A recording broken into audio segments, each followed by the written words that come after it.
where is this person today? Where do they want to be?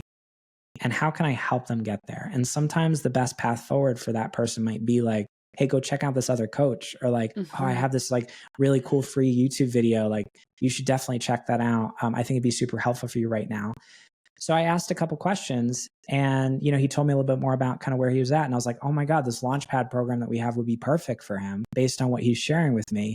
So then I can come in as like a problem solver, and I can be like, hey, like, based on what you're sharing with me, like you said, you want this, this, and this, like this thing, literally, like we built this to solve that problem.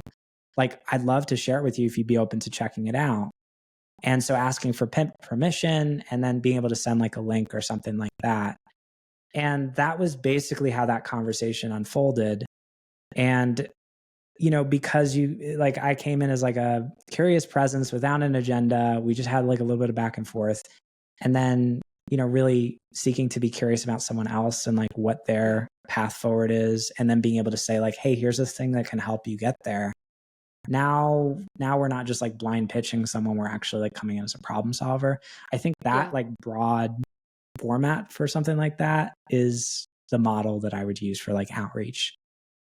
Catch all the episodes at theprofitablecoach.com or your favorite podcast player.